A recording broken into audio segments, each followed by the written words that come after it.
কথা বলতে গেলেন। এই কথা বলতে গিয়ে আল্লাহকে বলতে লাগলেন, ও রব্বি আল্লাহ পাক, আমি আপনার সঙ্গে কথা বলছি, আপনার সঙ্গে আর কি কেউ কথা বলবে? আমার আল্লাহ বলেছেন, মুসা রে, আমার একদল স্পেশাল বান্দা বান্দি রাখা আছে, তারা আমার সঙ্গে কথা বলবে। তবে মুসা, তাদের কথা বলা তোমার কথা বলার মধ্যে অনেক পার্থক্য রয়েছে। ও মুসা, তুমি কথা বলার জন্য তুর পাহাড়ে আসতে হয়, সামান্যটুকু কথা হয়, বেশি সময় কথা হয় না। এ মুসা রে, তুর পাহাড়ে তোমায় আসতে হয়। তুমি আর আমি কত দূর আছি তুমি জানো? মুসা আলাইহিস সালাম বললেন, আল্লাহ আপনি ভালো জানেন। আমার আল্লাহ জানিয়ে দিল, মুসা রে, তোমার আমার বিচখানেতে নূরের পর্দা 70,000 আছে। একটা পর্দার থেকে আর একটা পর্দা, একটা যুদ্ধের খোঁড়া 10,000 বছর যাবে, এতটা দূর রাস্তা রয়েছে। এ মুসা রে, তুমি আমার সঙ্গে কথা বলতে গেলে তুর পাহাড় নির্দিষ্ট, কিন্তু যারা আমার স্পেশাল রাখা আছে তাদের জন্য নির্দিষ্ট কোনো জায়গা না। যে কোনো পবিত্র জায়গায় দাঁড়িয়ে দাঁড়িয়ে যতক্ষণ খুশি তারা চাইবে আমার সঙ্গে কথা বলবে। এবং তারা যখন আমার সঙ্গে কথা বলতে শুরু করবে, ও হযরতে মুসা, 70,000 নূরের পর্দা আমি হাটিয়ে দিই, একেবারে কুদরতি ভাবে তাদের সামনে চলে যায়, একেবারে সামনে কথা হয়। ও হযরতে মুসা আলাইহিস সালাম, ওগুন আমার বড় আদরের স্পেশাল বান্দা বান্দি। হযরতে মুসা আলাইহিস সালাম বলে, আল্লাহ আমাকে সেই বান্দাদের দলভুক্ত কেন করলেন না? তবে কি জানতে পারি তারা কারা হবে? হযরতে মুসা আলাইহিস সালাম আল্লাহ বললেন, ওটা হলো আমার পেয়ারা নবী, নূর নবীর উম্মাত উম্মতি। তারা যখন নামাজে দাঁড়াবে, পৃথিবীর যে কোনো জায়গা থেকে দাঁড়িয়ে দাঁড়িয়ে তারা যখন কোরআন তেলাওয়াত করবে, আলহামদুলিল্লাহি রাব্বিল আলামিন আর রহমানির রহিম, এইভাবে কোরআনের সূরা ফাতিহা এবং সূরা মিলিয়ে যতক্ষণ পড়বে, আমি আল্লাহ আমার সঙ্গে কথা হবে। তারা যখন এই রুকু সিজদা দেবে, আমি আল্লাহ আমার জন্য দেবে 70,000 পর্দা সরিয়ে দিয়ে আমি আল্লাহ একেবারে তাদের কাছে কুদরতি ভাবে চলে যায়।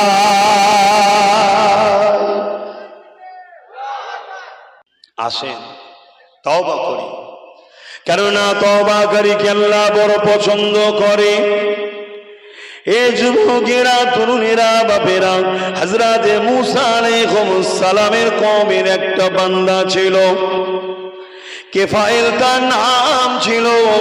যুবক তরুণ ছেলে ছিল, অর্থশালী ছিল, ক্ষমতাশালী ছিল, সমাজে বড় প্রভাবশালী ছিল। তার বিরুদ্ধে কথা বলার মতো কোনো মানুষ ছিল না, তার সঙ্গে ধন দৌলতে লড়াইয়ে পারবার কেউ ছিল না। তার সর্বদিক দিয়ে প্রভাব আল্লাহ দিয়েছিল। কিন্তু এই কেফাইল বলে যুবকটা, কিন্তু সে বড় চরিত্রহীন ছিল। সে রাত্রি বারে যেত, শরাব পান করত, এবং তৎকালীন সময়ে বাজারে নারী খরিদ করা হতো, কিনা বেচা যেত। ওই সময় সেই নারীদেরকে খরিদ করে নিয়ে এসে এ যুবকেরা, নওজওয়ানেরা, তরুণেরা নিজের নফসের খোরাক মিটাতো, অন্যায় কাজে লিপ্ত হয়ে যেত। এইভাবে দিন যেতে যেতে যেতে একটা দিনেতে ওই যুবকটা এমন করে বাজারে যখন গেছে, একটা গরিবের ঘরের কন্যা, অল্প বয়স তার, এমন করে দেখা যায় বাজারে সে নিলামে উঠতে লেগেছে।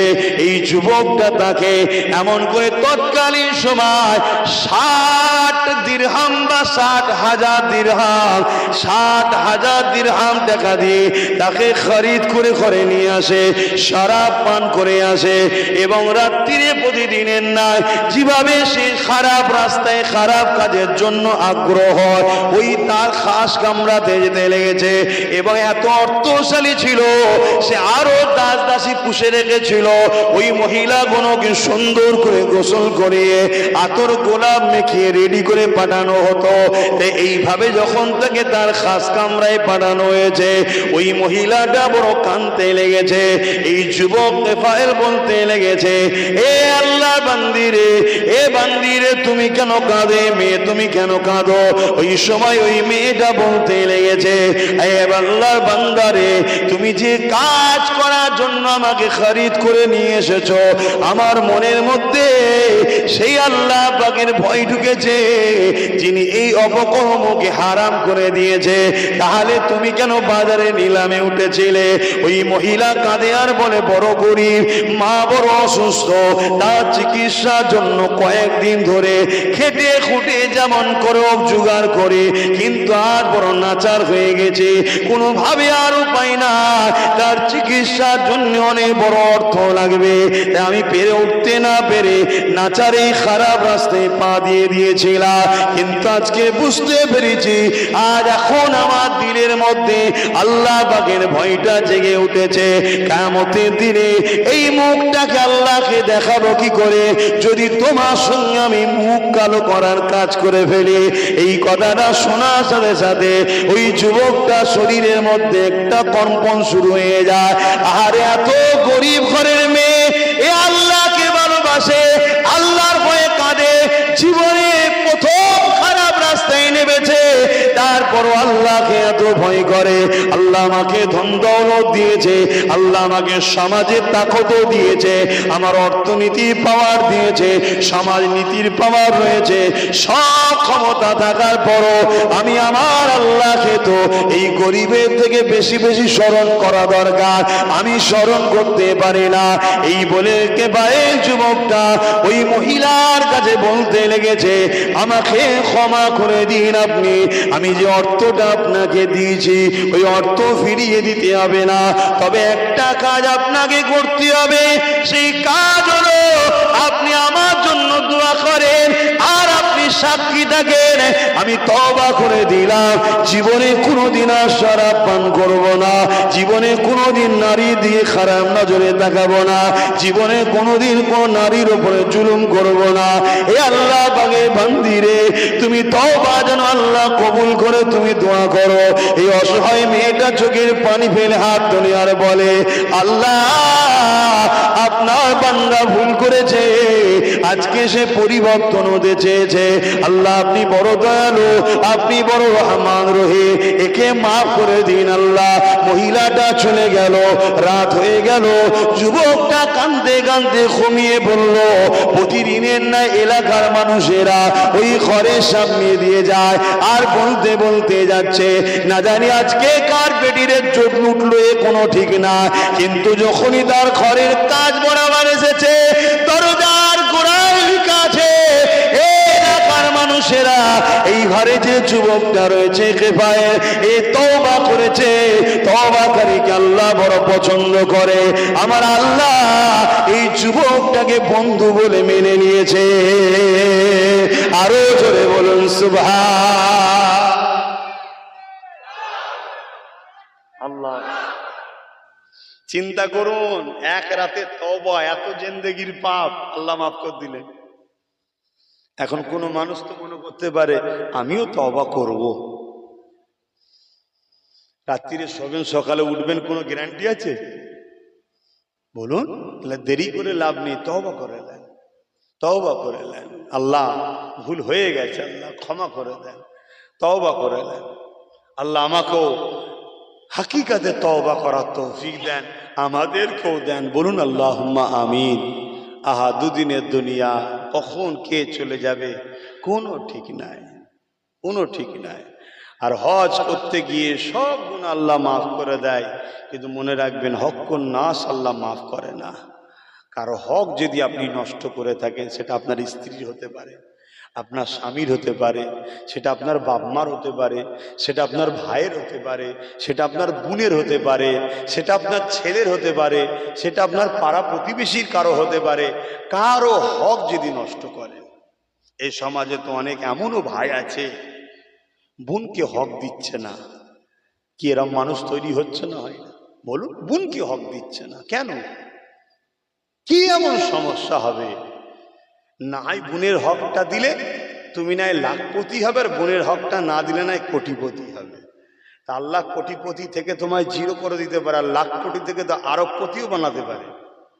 অতএব বোনেদের হক যার যেটা হক দিবার চেষ্টা করবেন, চেষ্টা করুন। হ্যাঁ, আপনি মেন্টালি ঠিক হয়ে চেষ্টা করে দিচ্ছেন, আপনার অসতর্কে কম বেশি হয়ে গেছে, সেটা তো অন্তরের খবর আল্লাহ জানছে। আমরা মানুষ, আমরা কখনো 100-এ 100 ঠিক করতে পারি? এই যে জাকাত দেওয়া হয়, আমরা টোটাল হিসাব করলাম, আমার এই এখানে ব্যাংকে, এখানে এই পরিবারের সোনা দানা, এই ওখানে এই জমি আছে, এখানে এই টাকা আছে, টোটাল হিসাব করে দেখা যাচ্ছে XYZ এত টাকা। কথা বুঝে আসছে? এবারে যতটা যা ধরা হয়েছে কম বেশি তো এদিক ওদিক হয়ে যেতেই পারে, কিন্তু সেটা ইচ্ছা করে করছি নাকি ওটা আল্লাহ দেখছে। বান্দা যদি ইচ্ছা করে করো তাহলে ধরা পড়তে হবে, আর তুমি সত্যি খালেস নিয়েতে ঠিক করছো, কিন্তু এরপরও যেন মনে হচ্ছে কোনো একটা জায়গায় তোমার চোখে অসতর্কে, তুমিও জানো না, হয়তো আরো 2 লক্ষ টাকা সম্পদ বাড়ত, এটা আল্লাহ ছাড় দিয়ে দেবে, কেন এটা তোমার ইচ্ছাই নয়, এটা অইচ্ছাকৃত। আসেন আল্লাহ পাকের দরবারে মুখামাকে নাকে সবাইকে দেখাতে হবে। যাবার আগে তৈরি হয়ে যান, কেননা কবরটা বড় কঠিন জায়গা হবে। আল্লাহ নবী জানালেন, কবর প্রতিদিন ডাক দিয়ে বলে, এ দুনিয়ার মানুষ, আসার আগে তৈরি হয়ে আসো, কেননা আমি কবর একা থাকার জায়গা, আমি কবর পোকামাকড়ের জায়গা, আমি কবর অন্ধকার জায়গা। দুনিয়ায় যদি কারেন্ট চলে গেলে, আমরা যদি রাত্রে দিশেহারা হয়ে যাই, হাত রাতে থাকি, ভয় লাগে, গরমে থাকতে পারি না, কিছু সময়ের জন্য কারেন্ট যাওয়াতে যদি এই দশা হয়, কখনো ভেবে দেখেছেন কবরের জমিনে বছরকে বছর আপনার বাপ দাদু রয়েছে, আমি আপনিও থাকবো, ওই জায়গাটা কি হবে? তবে হ্যাঁ, দুনিয়া জমিনে যদি আমি আপনি রাসূলুল্লাহ সুন্নাত অনুযায়ী চলতে পারি, ওই কবরের জমিনকে আল্লাহ পাক নূর দ্বারা আলোকিত করে দেবে। আরে চেষ্টা তো করুন, চেষ্টা তো করুন। আমরা তো চেষ্টাই ছেড়ে দিচ্ছি। অনেক ভাই আছে আমাদের, ইচ্ছা করে নামাজ কাজা করি, কেন? ঘুম ভাঙেনে, আচ্ছা ঠিক আছে, এটা কারণ এমন জায়গায় ছিলেন, এমন কাজে ছিলেন, বা এমন এলাকায় ছিলেন, বা এমন হালে ছিলেন, ঘরে ফিরে আসতে দেরি হয়েছে, নামাজটা কাজা হয়ে গেছে, আলাদা জিনিস। অনেক সময় হয় কি, অনেক রাত্রি অনেকে সফর করে, এমন এমন জায়গায়, এমন এমন এলাকা যেখানে গাড়ি রুকাও সমস্যা, বা ট্রেনে আছে, বা এমনভাবে নামাজ পড়াও সমস্যা, সেটাও না, এটা ধরলাম কারণ। কিন্তু আমার অনেক ভাই আছে, বড় আফসোস ভাই, যে আল্লাহ এত ভালোবাসে আমাদেরকে, ইচ্ছা করে করে আমরা নামাজ কাজা করে দিচ্ছি। চেষ্টা করুন আমার ভাই, চেষ্টা করুন, নামাজ পড়ুন। হ্যাঁ, ওই যে অইচ্ছাকৃত যে কোনো কাজা হয়ে গেছে, ঘুম ভাঙেনে বা কোনো কারণে, ওটাকে আবার কাজা আদায় করে নেওয়া উচিত, ছেড়ে দেওয়া উচিত নয়। কারণ আল্লাহ পাক তোমাকে আমাকে আশরাফুল মখলুকাত করেছে।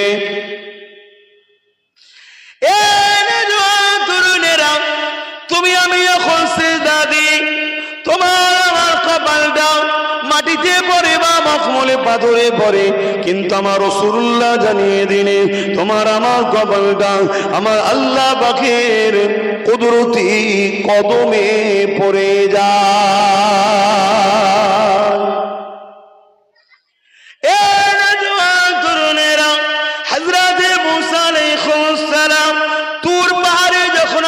সঙ্গে কথা বলতে গেলেন, এই কথা বলতে গিয়ে আল্লাহকে বলতে লাগলেন, ও রব্বি আল্লাহ পাক, আমি আপনার সঙ্গে কথা বলছি, আপনার সঙ্গে আর কি কেউ কথা বলবে? আমার আল্লাহ বলেছেন, মুসা রে, আমার একদল স্পেশাল বান্দা বান্দি রাখা আছে, তারা আমার সঙ্গে কথা বলবে, তবে মুসা তাদের কথা বলা তোমার কথা বলার মধ্যে অনেক পার্থক্য রয়েছে। ও মুসা, তুমি কথা বলার জন্য তুর পাহাড়ে আসতে হয়, সামান্যটুকু কথা হয়, বেশি সময় কথা হয় না। এ মুসা রে, তুর পাহাড়ে তোমায় আসতে হয়, তুমি আর আমি কত দূর আছি তুমি জানো? মুসা আলাইহিস সালাম বললেন, আল্লাহ আপনি ভালো জানে। আমার আল্লাহ জানিয়ে দিল, মুসা রে, তোমার আমার বিচখানেতে নূরের পর্দা 70,000 আছে। একটা পর্দার থেকে আর একটা পর্দা, একটা যুদ্ধের খোঁড়া 10,000 বছর যাবে, এতটা দূর রাস্তা রয়েছে। এ মুসা রে, তুমি আমার সঙ্গে কথা বলতে গেলে তুর পাহাড় হলো নির্দিষ্ট, কিন্তু যারা আমার স্পেশাল রাখা আছে তাদের জন্য নির্দিষ্ট কোনো জায়গা না। যে কোনো পবিত্র জায়গায় দাঁড়িয়ে দাঁড়িয়ে যতক্ষণ খুশি তারা চাইবে আমার সঙ্গে কথা বলবে, এবং তারা যখন আমার সঙ্গে কথা বলতে শুরু করবে, ও হযরতে মুসা 70,000 নূরের পর্দা আমি হাটিয়ে দিই, একেবারে কুদরতি ভাবে তাদের সামনে চলে যায়, একেবারে সামনা সামনি কথা হয়। ও হযরতে মুসা আলাইহিস সালাম, ওগুন আমার বড় আদরের স্পেশাল বান্দা বান্দি। হযরতে মুসা আলাইহিস সালাম বলে, আল্লাহ আমাকে সেই বান্দাদের দলভুক্ত কেন করলেন না? তবে কি জানতে পারি তারা কারা হবে? হযরতে মুসা আলাইহিস সালাম আল্লাহ বললেন, ওটা হলো আমার পেয়ারা নবী নূর নবীর উম্মাত উম্মতি। তারা যখন নামাজে দাঁড়াবে, পৃথিবীর যে কোনো জায়গা থেকে দাঁড়িয়ে দাঁড়িয়ে তারা যখন কোরআন তেলাওয়াত করবে, আলহামদুলিল্লাহি রাব্বিল আলামিন আর রহমানির রহিম, এইভাবে কোরআনের সূরা ফাতিহা এবং সূরা মিলিয়ে যতক্ষণ পড়বে, আমি আল্লাহ আমার সঙ্গে কথা হবে। তারা যখন এই রুকু সিজদা দেবে, আমি আল্লাহ আমার জন্য দেবে 70,000 পর্দা সরিয়ে দিয়ে আমি আল্লাহ একেবারে তাদের কাছে কুদরতি ভাবে চলে যায়। ভাই আমার, ভাবো, ভাবতে হবে। নামাজ ইচ্ছা করে ছেড়ে দিও না। তবে আবার আমি বলছি, সব গুনাহ মাফ হবে, হকুন নাসের গুনাহ মাফ হবে না। এই হজ লক্ষ লক্ষ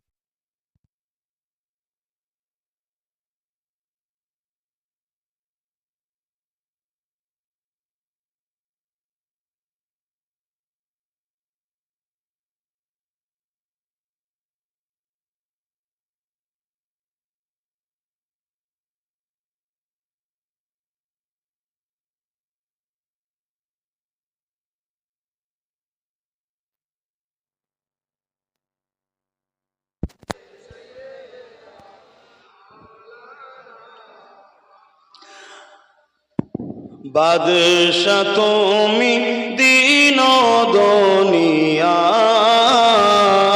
হে পরওয়ারদিগার, সেজদা লওহে হাজার বার আমার, হে পরওয়ারদিগার। বাদশা তুমি দিন দুনিয়ার, হে পরওয়ারদিগার। তোমার নূরে রোশনি পরশি উজ্জ্বল হয় যে রবিও শশী। তোমার নূরে রোশনি পরশি উজ্জ্বল হয় যে রবিও শশী। রঙিন হয়ে ওঠে বিকশি, রঙিন হয়ে ওঠে বিকশি, ফুল যে বাগিচায়, হে পরওয়ারদিগার। বাদশা তুমি দিন দুনিয়ার, হে পরওয়ারদিগার। চাঁদ সূরজ আর গ্রহ তারা, জিন ইনসান ফারিস্তারা। চাঁদ সূরজ আর গ্রহ তারা, জিন ইনসান আর ফারিস্তারা।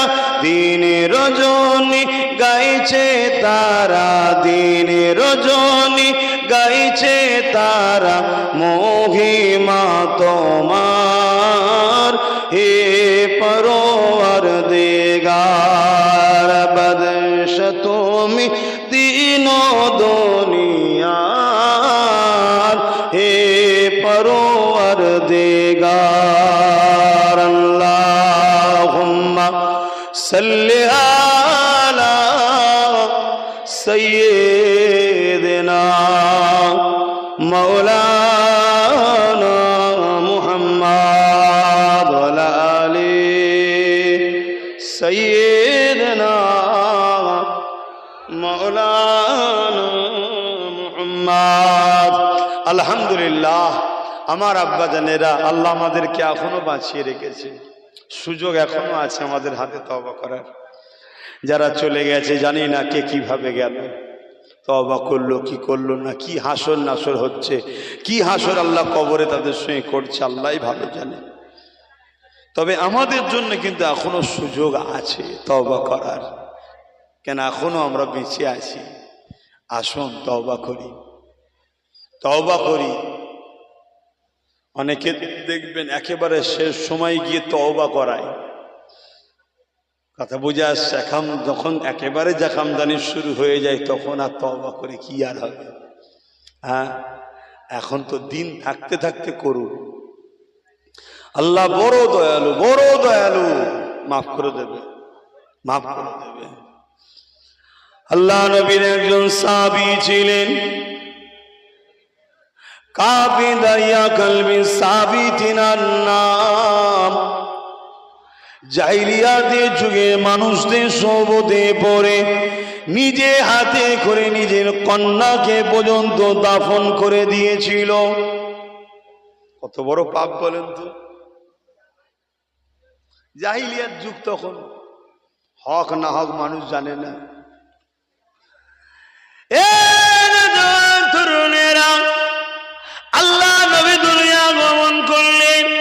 নবী আমার তাওহীদের বাণী, রিসালাতের বাণী, ইনসাফ ইনসানিয়তের বাণী, নারীদের অধিকারের কথা, নারীদের মর্যাদা সম্মানের কথা নবী আমার যখন বলতে লাগলো, একদিন এই দাইয়া কলবির কানে আল্লাহ নবী নূরে জবান থেকে নারীদের সম্মান মর্যাদা, কন্যা বাচ্চাদের কত গুরুত্বই আওয়াজটা পৌঁছালো। আল্লাহ নবী জানালেন, নারী সন্তান হলো, কন্যা সন্তান হলো, এক একটা নারী এক একটা হলো জান্নাত। ওই যে বাচ্চা বসে আছে, তোমার বাচ্চা, বাপ হাওয়া করছে, ওইদিকে আর এক কন্যা রয়েছে, এখনো একটা একটা জান্নাত। ওর সন্তান হবে, সন্তান তোর মায়ের পায়ের তলায় জান্নাত। জান্নাত আল্লাহর শ্রেষ্ঠ নিয়ামতের জিনিস, যা সৌন্দর্যের বর্ণনা করে শেষ করা যাবে না। অত সুন্দর জান্নাতকে আল্লাহ মায়ের পায়ের তলাতে দি করে দিয়েছে। তো মা, তো কি মা নয়? আল্লাহ ওদের লম্বা হায়াত দিক, বিয়ে শাদী হবে, ছেলে পুলে হবে, মা হলো না? হ্যাঁ, কি হলো? এরা সব কোথা ছিল? তাবারুক পার্টি? হ্যাঁ, বস সব কি অবস্থা, ছেড়ে দিচ্ছে, মোবাইলটাই সব শেষ করে ফেললো।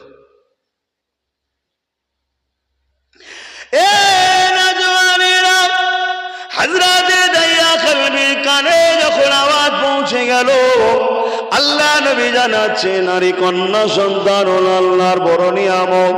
আল্লাহ যাকে বড় ভালোবাসে তাকে প্রথম কন্যা সন্তান দেয়। জানি না কার কার প্রথম কন্যা সন্তান আছে। আল্লাহ তাকে আমার থেকে বেশি ভালোবাসে। আমাকে প্রথম পুত্র সন্তান দিয়েছে। তবে আল্লাহ যেটা করে ভালোর জন্যই করে, ঠিক না?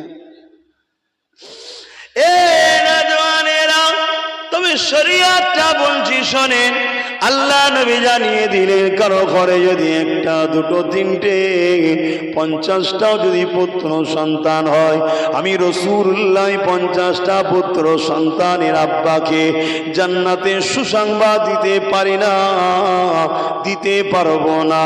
তবে হ্যাঁ, কারো ঘরে যদি একটা দুটো তিনটে পরপর কন্যা সন্তান হয়, আর ওই বাবা যদি, ওই আব্বা যদি বুঝা না মনে করে, মন খারাপ না করে, ওই 3 কন্যা সন্তানকে লালন পালন করে বিবাহটা দিয়ে দিতে পারে, আল্লাহ নবী দুটো আঙুলকে তুলে পাশাপাশি দেখিয়ে বলেছে, এইভাবে দুটো আঙুল যেমন পাশাপাশি আছে, ওই 3 কন্যার আব্বা আর আমি রাসূলুল্লাহ আল্লাহর জান্নাতে একসাথে থাকবো।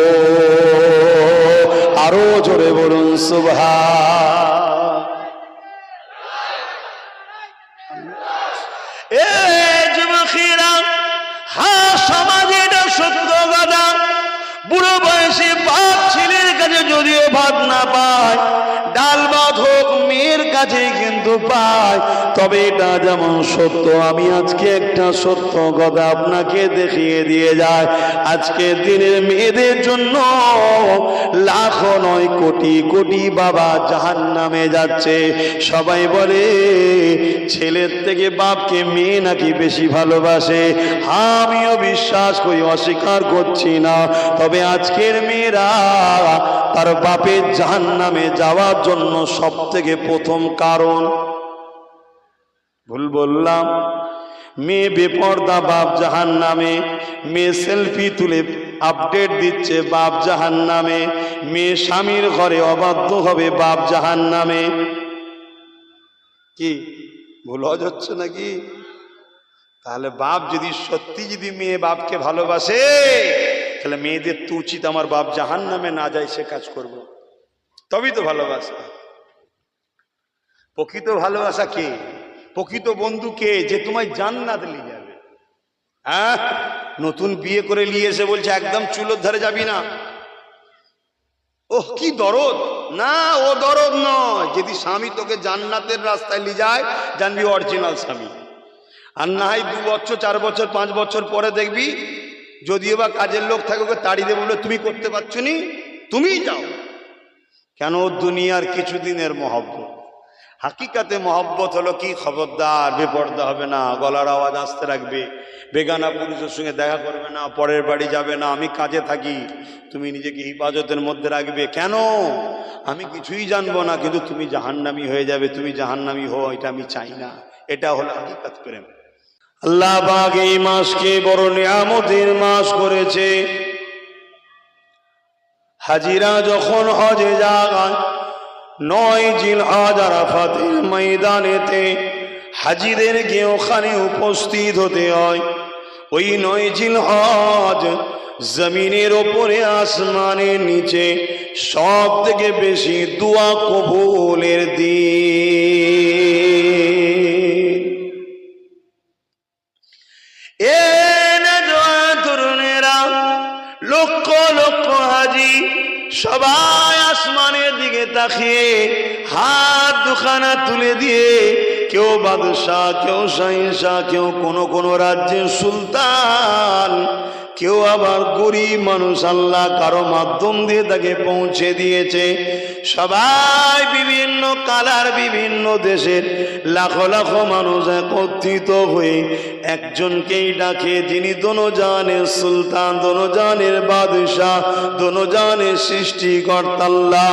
সবার মুখে একটা কথা, আল্লাহ মাফ করে দিন, ক্ষমা করে দিন।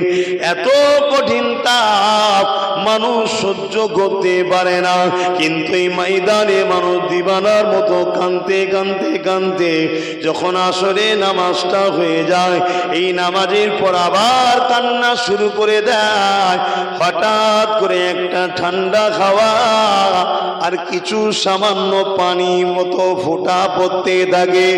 দিল যেন মনে হয় এই মুহূর্তে দোয়াটা কবুল হয়ে গেল। যে আর কে কে হাজী সাহেব আছেন বলেন না গো? আর কেউ আছে? জানলে আপনি জানলে সব যাবেন তো? কবে যাবে না? সব নিয়ত করলেন না? আহা, তবে তো বুঝতে পারবেন কি জায়গা। তবে জন বয়সে গেলে আরো বেশি ভালো লাগবে।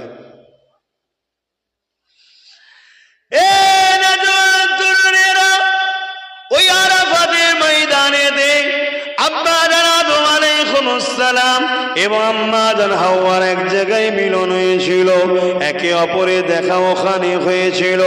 আব্বা জানকে ভারতবর্ষের জমিনে আল্লাহ পাঠিয়েছিলেন। তাই তো আমিও বলে থাকি, আমার হিন্দুস্তান সারে জাহাঁ সে আচ্ছা হিন্দুস্তান আমারা। কেননা সমস্ত জাহানের থেকে, পৃথিবীর দেশের থেকে আমার হিন্দুস্তান হলো সব থেকে উত্তম। যদি বলেন কেন, ডাইরেক্ট জান্নাত থেকে আব্বা আদমকে আমার হিন্দুস্তানে পাঠিয়েছিলেন। এই যুবকেরা, তরুণেরা, আর আরো বলো, আমাদের আম্মা জানের দেশ মা হাওয়া আলাইহিস সালামকে জিদ্দাতে আল্লাহ বাপ পাঠিয়েছিলেন। বাপ মায়ের খোঁজে ঘুরে বেড়ায়, মা বাপের খোঁজে ঘুরে বেড়ায়। আহারে কুদরতে আজিম তার কে বুঝিতে পারে, অজ্ঞান হইবে জ্ঞানী দেন যদি করে। এ যুবকেরা, তরুণেরা, বাপেরা, এইভাবে ঘুরতে ঘুরতে ঘুরতে ওই আরাফাতের ময়দানে আব্বা আম্মা একত্রিত আল্লাহ করে দেয়। এবং এই আরাফাতের ময়দানেতে জাবলে রহমত বলে পাহাড় আছে, যে পাহাড়ের উপরে আব্বা জান উঠে আল্লাহ পাকের দরবারে কেঁদে কেঁদে কেঁদে কেঁদে দোয়া চাইতে চাইতে আল্লাহ পাককে বলেছিলেন, ও রব্বি আল্লাহ, ওই আরশে আজিমের উপরে লা ইলাহা ইল্লাল্লাহ মুহাম্মাদুর রাসূলুল্লাহ, ওই যে মুহাম্মদ রাসূল রয়েছে, ওই মুহাম্মদ রাসূলের খাতিরে আমি আদমের দোয়া কবুল করে না। আল্লাহ পাক আওয়াজ দিয়ে বলেছে, আদম রে, আজ বড় ওসিলা ধরলে, আজকে বড় বাহানা ধরলে। এখন তো ওসিলা দিলে অনেকে শিরক বলে, হারাম বলে, আর আমার আল্লাহ বলছে, আদম রে, আজকে বড় সাহারা ধরলে, বড় ওসিলা ধরলে, বড় মাধ্যম ধরলে। এ আদম যাও, আমি আল্লাহ আমার বন্ধুর খাতিরে তোমার আরশ, তোমার দোয়াকে কবুল করে নিলাম।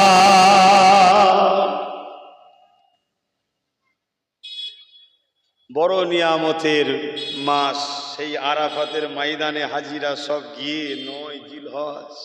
আর দেখে ভাষায় বোঝানো যাবে না, লক্ষ লক্ষ মানুষ, লক্ষ লক্ষ মানুষ। কিভাবে বলবো, এখান থেকে শিয়াখালা বেশি হবে তো কম নয়, চতুর্দিকে ধুধু মাঠ। এখন তবু আস্তে আস্তে গাছ গজাচ্ছে, কারণ আল্লাহ নবীর হাদিস আছে, যেদিন আরব সবুজ হয়ে যাবে সেদিন জানবে কিয়ামত কাছে।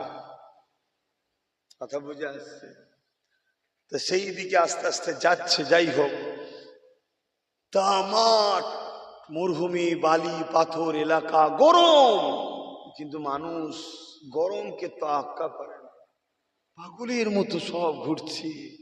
হাজারো দেশের, হাজারো ভাষার, হাজারো ডিজাইনের। আল্লাহু আকবার, আল্লাহ কত মহান দেখে। এক মায়ের পেট থেকে 5টা ভাই, তো 5 ধরনের ডিজাইন। আর এখানে তামাম পৃথিবীর মানুষের মধ্যে থেকে লক্ষ লক্ষ মানুষ এসেছে, কারো সঙ্গে কারো মিল হচ্ছে না, হাজারো লক্ষ ডিজাইন। আল্লাহু আকবার।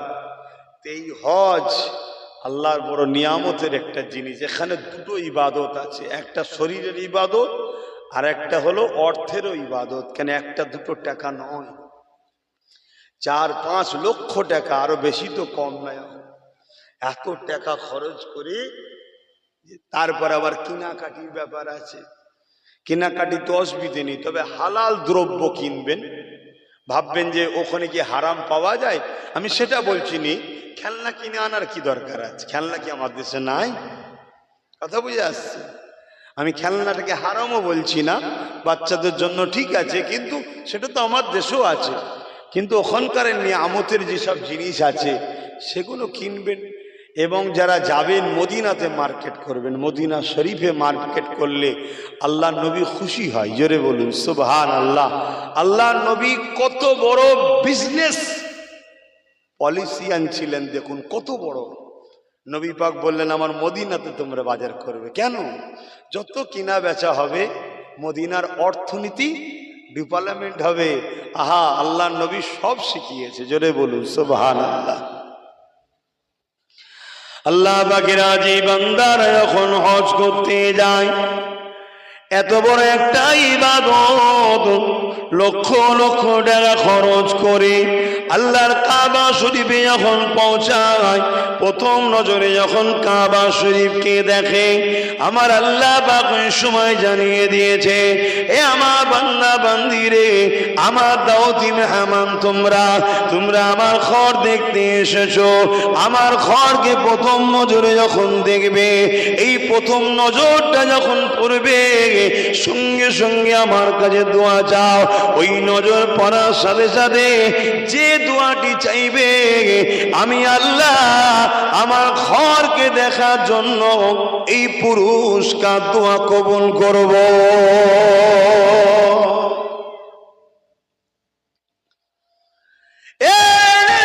তরুণেরা, আল্লাহ পাক কাবা শরীফকে এত বড় নিয়ামত করেছে, কাবার দিকে তাকালে গুনাহ মাফ হয়।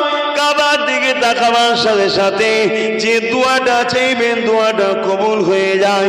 এবার এই দোয়াটা চাওয়ার পরে হাজী সাহেবগণেরা এমন করে মাতাবে নেবে পরে, ওই মাতাবে নাবার পরে হাজারে আসওয়াদকে বাঁদিকে রেখে, যদি আল্লাহ সুযোগ দেয় ঠোঁট দিয়ে চুমা দেন, যদি ঠোঁট দিয়ে চুমা দেওয়ার সুযোগ না হয়, ভিড় রয়েছে, হাত যদি দিতে পারেন হাত দিয়ে দেন, যদি হাত না দিবারও সুযোগ হয়, দূর থেকে হাতকে ইশারা করে কেউ যদি ওই হাতকে চুমা দিয়ে দেয়, আল্লাহ নবী জানালেন সুন্নাত আদায় হয়ে যাবে।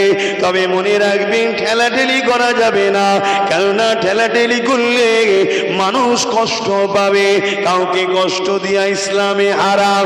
এই যুবকের এবারে তপ শুরু করে দিলেন, যে দোয়া আপনি জানেন সেটাই পড়ুন, নচেত দরুদে ইব্রাহিম যদি জানেন ওটাই পড়ুন। এই দোয়া পড়তে পড়তে পড়তে আবার ঘুরে ঘুরে ঘুরে কাবা শরীফে ঘুরে এসে যখন হাজারে আসওয়াদের কাছে আসবে, একটা চক্কর হয়ে গেল। এইভাবে 7টা চক্কর আপনাকে দিতে হবে। এই দিবার পরে মাকাম ইব্রাহিমের সামনে 2 রাকাত নামাজ পড়তে হবে। ওই মাকামে ইব্রাহিমে কি আছে? একটা পাথর রয়েছে, যে পাথরটার উপরে দাঁড়িয়ে দাঁড়িয়ে আব্বাজান ইব্রাহিম আলাইহিস সালাম আল্লাহ পাকের ঘরকে বানাতেছিলেন। ওই ঘরটা যখন বানাতে থাকে, ওই পাথরের উপরে দাঁড়িয়ে দাঁড়িয়ে বানায়। ঘরের উপরে যখন উঠতে হয়, ওই পাথরটা যখন উপর দিকে ওঠে, যখন নিচে নামার প্রয়োজন হয়, ওই পাথরটা তখন নিচের দিকে নেমে আসে। বুঝাবার জন্য বলি, আমরা যেমন লিফট বানাই, কিন্তু লিফট তৈরি হয়েছে ওই 7-8 হাজার বছর আগের ওই পাথরকে অনুসরণ করে। লিফটের দড়ি রয়েছে, তার রয়েছে, কিন্তু আব্বা ইব্রাহিম আলাইহিস সালাম যে পাথরের উপরে দাঁড়িয়ে উঠা নামা হতো, ওই পাথরটার কোনো দড়ি নাই, রশি নাই, কিছু নাই। আল্লাহর হুকুমে ওই পাথর ইব্রাহিম নবীর উপরে উঠলে প্রয়োজন হলে উপর দিকে তুলত, নিচেই নাবার প্রয়োজন হলে নিচুর দিকে নামিয়ে দিত। ওই পাথরটা সামনে রেখে কাবার দিকে মুখ করে আল্লাহ পাকে 2 রাকাত নামাজ পড়তে হবে। এই 7 চক্কর দেওয়ার পর এখন কারোর মধ্যে তো প্রশ্ন জাগতে পারে, আরে পাথরকে সামনে রাখবো কেন? কে আমরা টলিয়া উলিয়া বা পীর বুজুর্গদের পায়ে কদম মুসি করলে তো অনেক ফতোয়া হয়। এখন এরকম ফতোয়া জাগতে পারে, পাথর, আবার পাথর ইব্রাহিম নবীর পায়ের ছাপ, আবার নামাজের মতো ইবাদতে সামনে রাখতে হবে। এর কারণটা হচ্ছে আল্লাহ ওই পাথরকে কথা দিয়েছিল, তোমাকে আমি স্মৃতি হিসাবে বানিয়ে রাখবো যদি তুমি ইব্রাহিমের মিলাদের স্মৃতিটা যদি বানিয়ে রাখতে পারো। জোরে বলুন সুবহানাল্লাহ। ওই পাথরটার উপরে দাঁড়িয়ে আব্বা ইব্রাহিম যখন ঘরটা বানায়, ঘরটা যখন হয়ে যায়, এমন সময় আল্লাহ পাকের দরবারে দোয়া চাইতে লেগেছেন, ও রব্বি আল্লাহ, ঘর তো আমি বানিয়ে দিলাম, এবারে আমার মজুরিটা আপনি দিন। আমার আল্লাহ পাক বলতে লেগেছে, এ ইব্রাহিম যাও, আমি আল্লাহ এই ঘরকে আমার ঘর বলে কবুল করলাম। এ নওজোয়ান তরুণেরা, আব্বা জান ইব্রাহিম আলাইহিস সালাম বলেন, আল্লাহ পাক আমার আরো কি তামান্না রয়েছে। আল্লাহ পাক বলে, ইব্রাহিম রে, এই ঘরকে আমার ঘর বলে সার্টিফিকেট দিয়ে দিলাম, এতে কি তোমার হবে না? আল্লাহ পাক, আমি অবশ্যই খুশি, তবে আমার একটা বাসনা রয়েছে। কি বাসনা রয়েছে? আব্বা জান ইব্রাহিম আলাইহিস সালাম বলতে লাগলেন, আল্লাহ পাক ওই যে নবী আসবে, আখেরি নবী মুহাম্মদ রাসূলুল্লাহ, ওই নবীকে আমার নসল থেকে পাঠাবেন, ওই নবীর দাদু আমাকে বানাবে, যাতে কিয়ামতের দিনে ওই নবীর ডাঙ্কা বাজবে, সমস্ত নবীরা নফসি নফসি করবে। ওই দিনে আমি ইব্রাহিমকে যেন মুহাম্মদ রাসূলের দাদা বলে ডাকা হয়। এ নওজোয়ান তরুণেরা, আমার আব্বা জানেরা, আমার আম্মারা, বোনেরা, নওজোয়ানেরা, নিজেদেরকে চিনতে পারলে না, উঠা বসা চাল চলন সব নবী দুশ্মনদের মতো হয়ে গেল। আমরা ফলো করতে লেগেছি তাদেরকে, যারা পৃথিবী জুড়ে ইসলামের বিরোধী করে। আমরা ফলো করতে লেগেছি তাদেরকে, যারা দুনিয়ার জমিন থেকে ইসলামকে মিটাতে চাইছে। আমরা ফলো করছি তাদেরকে, যারা আমার রাসূলুল্লাহ শান মর্যাদাকে খাটো করতে লেগেছে। অথচ নবী পাকের উম্মত হওয়ার জন্য কিয়ামতের দিনে আল্লাহ তোমাকে আমাকে উম্মতে মুহাম্মাদি বলে ডাকা হবে। এ যুবকেরা, ইব্রাহিম নবী একটা নবী হয়ে, একটা রাসূল হয়ে, জলিলুল কদর নবী হয়ে, নবীদেরও ইমাম হয়ে এবং মনুষ্য জাতির লিডার হয়ে, ইব্রাহিম নবী যদি আল্লাহর কাছে বলে, হে আল্লাহ, আপনি আমাকে মুহাম্মদ রাসূলের দাদা বলে কিয়ামতের দিনে আমায় ডাকাবে, আমি ইব্রাহিমের জন্য আশা রাখি আখেরি নবীকে আমার নসলে পাঠাবে। হে নবীর উম্মত উম্মতিরা, আল্লাহ পাক তো বড় খুশি করে তোমাকে আমাকে সেই নবীর উম্মত করে পাঠিয়েছে।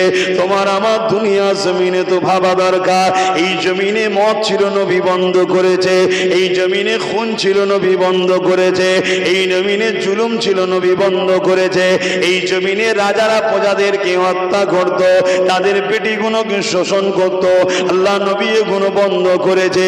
এই জমিনে মা বাপকে হত্যা করত, আল্লাহ নবী এগুলো বন্ধ করেছে। এই জমিনে বাচ্চাদেরকে জ্যান্ত পুঁতে দেওয়া হতো, আল্লাহ নবী এটা বন্ধ করেছে। এই জমিনে দেব দেবীকে খুশি করার জন্য বাচ্চাদেরকে বলি দেওয়া হতো, আল্লাহ নবী এগুলো বন্ধ করেছে। এ যুবকেরা, তরুণেরা, তোমার আমার কি ডিউটি আসেনি? প্রতিটা গ্রামে গ্রামে আমরা কমিটি হব, ঐক্যবদ্ধ হব। আমি আমার গ্রামে মদ চলবে না, জুয়া চলবে না, জেনা ব্যভিচারী চলবে না, ইসলাম বিরোধী কোনো কর্মকাণ্ড চলবে না। কেননা নবী আমার অনেক কষ্ট করেছে এই জমিনকে শান্তি করার জন্য, আল্লাহ দ্বীনকে প্রতিষ্ঠিত করার জন্য। নবীর উম্মত হিসাবে কিয়ামতের দিনে তো উঠব, আল্লাহ শাফাত, নবী শাফাতের তো আশা রাখবো। ওই দিনে কি মুখ দেখাবো যদি নবী আমার বলে আমার জন্য কি করে জীব? নিজের গ্রামেও তো করুন, পাশের গ্রামে নাই করলে অশান্তি হবে, পারবেন না। যে যার গ্রামের যদি দায়িত্ব নেন, আমির মসজিদ আমার মহল্লা, যে মসজিদে 5 ওয়াক্ত আজান হয়, ওই মহল্লায় কি করে গান বাজতে পারে? এই মহল্লায় 5 ওয়াক্ত আজান হয়, ওই মহল্লায় কি করে সুদের কারবার হয়? যে মহল্লায় 5 ওয়াক্ত আজান হয়, ওই মহল্লাতে এতিমের মাল কি করে লুটা হয়? যে মহল্লায় 5 ওয়াক্ত আজান হয়, ওই মহল্লায় কি করে মদের দোকান হয়? যে মহল্লায় 5 ওয়াক্ত আজান হয়, ওই মহল্লায় এতিম রাত্রিরে না খেয়ে কি করে ঘুমায়? আল্লাহ নবী বলেছে, এ আমার উম্মতেরা, তোমরা এতিমকে কষ্ট দিও না, এতিমকে ধাক্কা দিও না, এতিমের এতিমের মালকে লুটে নিও না। কেন আমি রাসূলুল্লাহ এতিমকে আঘাত দিলে আমি রাসূলকে আঘাত দেওয়া হবে। যে মুসলিম গ্রামে এতিম আঘাত পায় ওই গ্রামের মুসলমান নবীকে আঘাত দেয়। যে মুসলিম গ্রামে এতিমের খোদা খাবার কেড়ে নেওয়া হয় সে রাসূলুল্লাহর খাবারকে তারা কেড়ে নেয়। যে গ্রামে এতিমকে ধাক্কা দেওয়া হয় ওই গ্রামের মানুষ রাসূলুল্লাহকে ধাক্কা দেয়। আল্লাহ নবী জানালেন যে এতিমের মাথায় হাত বুলাবে, এতিমের পরনা কাপড় দেবে, এতিমের খোদা মিটাবে। আমি রাসূলুল্লাহ জানিয়ে দিই সে আমার যেন মাথায় হাত বোলালো, আমাকে যেন খেতে দিল। আরো জোরে বলুন সুবহান।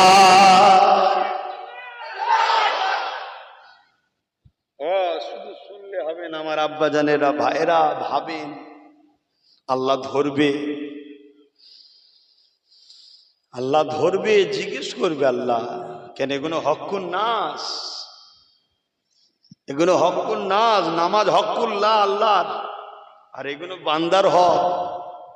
আজকে ছোট্ট ছোট্ট বাচ্চাদের উপরে জুলুম হচ্ছে, সোশ্যাল মিডিয়ায় ফটো তুলি আবার ছাড়া হচ্ছে, কোনো বিচার হচ্ছে?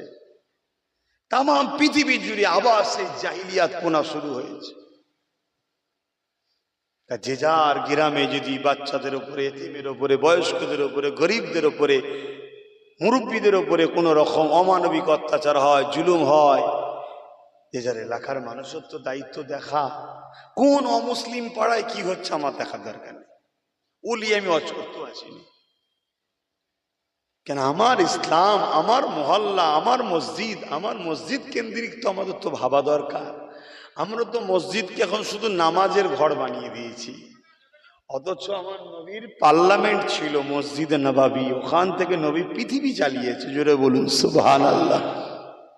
আল্লাহ বা বান্দা বান্দি দিগকে বলেছে তোমরা আমার ঘরে আসো, আমার ঘরকে তওয়াফ করো, আমার ঘরকে যারা 7 চক্কর দিয়ে, হাজারে আসওয়াদে চুমা দিয়ে 7 চক্কর দিয়ে মাকাম ইব্রাহিমে 2 রাকাত নামাজটা পড়বে এবং সাফা মারওয়া সাই করবে, আরাফাত মিনা মুজদালিফার কাজগুলো করে নেবে। আমার আল্লাহ জানিয়ে দিলে যেমন মায়ের পেট থেকে বাইর হলে কোনো গুনাহ থাকে না, ওই বান্দা বান্দি আল্লাহ পাক জীবনের গুনাহকে মাফ করে দেয়।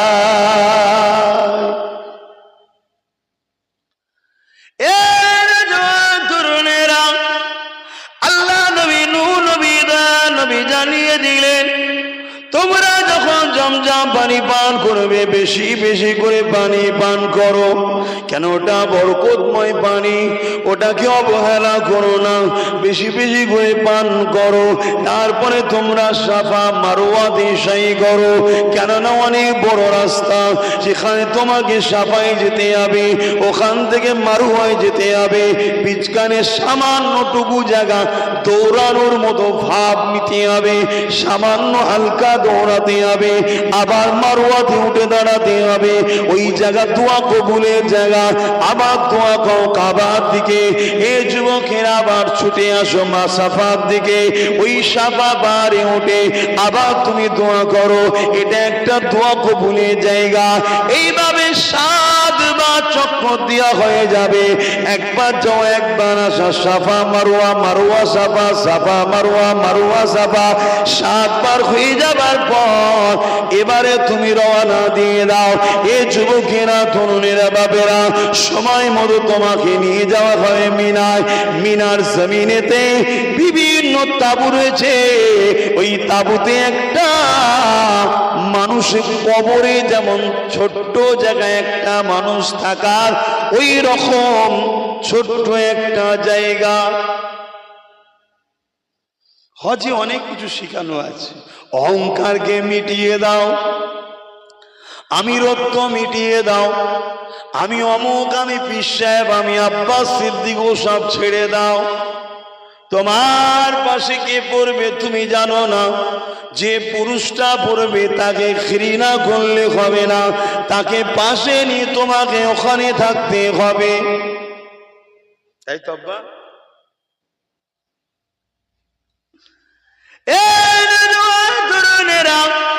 ওইখান থেকে আপনাকে আবার সারাদিন থাকার পরে মাগরিবের আযানের অপেক্ষায় দাঁড়িয়ে থাকতে হবে। আরাফার বর্ডারে এসে দাঁড়িয়ে থাকবে। যে আযানটা হয়ে যাবে সঙ্গে সঙ্গে হাজিরা ইচ্ছা করে নামাজ কাজা করে আরাফার মাঠ ছেড়ে দিয়ে রওনা দেবে মুজদালিফার দিকে। নামাজ আদায় করলে হবে না, আর এখানে নামাজ কাজা করলে 1,88,000,000,000 বছর জাহান্নাম খাটতে হবে। আর ওইখানে আরাফার বর্ডারে এসে সবাই দাঁড়িয়ে আছে, লাখো লাখো হাজি ইন্তেজারে আছে কখন আযান হবে। যেই মুয়াজ্জিন আযান দিয়েছে আল্লাহু আকবার আল্লাহু আকবার, ওই সময় রওনা দিয়ে দিল। আরে আযানটা দিয়েছে নামাজটা পড়ে নে। না না না না, এখানে নামাজ ইচ্ছা করে কাজা করতে হবে, নামাজ পড়া যাবে না। কেন নামাজ পড়া যাবে না? আমার রাসূলুল্লাহ সাহাবা হুজুরদেরকে নিয়ে ওইখানে নামাজ কাজা করেছিলেন। কেন কাজা করেছিলেন? দুষ্কৃতীদের হামলার ব্যাপার ছিল, রাতের অন্ধকার হয়ে যেতে পারে, নামাজ পড়তে গেলে অন্ধকার হয়ে আসতে পারে, এই রওনাটা দিয়ে দাও। এ দুনিয়ার মানুষ তখন দুষ্কৃতী ছিল, অন্ধকার হয়ে যাবার ব্যাপার ছিল। এখন তো আলো ভর্তি হয়ে গেছে, দুষ্কৃতির কোনো ব্যাপার নয়। লক্ষ লক্ষ হাজি একসাথে রয়েছে, এখন কেন নামাজ কাজা করতে হবে? না না, আমার রাসূলুল্লাহ তো শরিয়াত, নবী যা করবে ওটাই তো বিধান। নবী পাক ইচ্ছা করে সেদিন কাজা করে মুজদালিফায় এসে আযানে হয়ে যায় ঈশার, ঈশার আযানের সাথে ঈশার নামাজ মাগরিবের নামাজ একসাথে পড়েছিল। এটাই বিধান হয়ে গেছে। নামাজ কাজা করে রওনা দাও। রওনা দিতে লেগেছে লক্ষ লক্ষ হাজি, দেখলে অবাক হয়ে যাবে। লাখো হাজি সাদা কাফনে হাঁটতে লেগেছে। ওটা তো কাফনি বটে, সাদা কাফনে হাঁটতে লেগেছে। লব্বাইক আল্লাহুম্মা লব্বাইক লব্বাইক লা শারীকা লাকা লব্বাইক ইন্নাল হামদা ওয়ান নি'মাতা লাকা ওয়াল মুলক লা শারীকা লাক। এইভাবে হাঁটতে লেগেছে। এত সুন্দর, এত মিষ্টি, তুমি বুঝতেই পারবে না। মাইলকে মাইল হাঁটছো, গরম জায়গা, তোমার কিছুই বুঝতে পারবে না। কেননা ওটা একটা আলাদা জগৎ, ওটা দুনিয়ার জগৎ নয়, আখিরাতের জগৎ। এই যুবকেরা এসে মুজদালিফায় হাজির হবে। আরে কে সুলতান, কে বাদশাহ, কে মন্ত্রী, কে কি, কে পীর সাহেব, কে মুফতি সাহেব, দেখা দেখি নয়। যে যেখানে পেরেছে, কাঁথা হোক, তাবু হোক, কিছু চট হোক, বিছিয়ে দিয়ে সব বসে রয়েছে। আযান যেই হয়ে যাবে, ঈশার নামাজ আর মাগরিবের নামাজ একসাথে পড়বে। সারা রাত ধরে খোলা আকাশের নিচে ভিখারির মতো ফুটপাতে পড়ে পড়ে তোমায় প্রমাণ দিতে হবে, আল্লাহ তোমার জন্য আমি সুলতান হয়েও, পীরের বেটা হয়েও, নবীর সন্তান হয়েও এই খোলা আকাশের নিচে এই থান কাপড় পরে ভিখারির মতো শুয়ে রয়ে গেলাম। আরো জোরে বলুন সুবহান।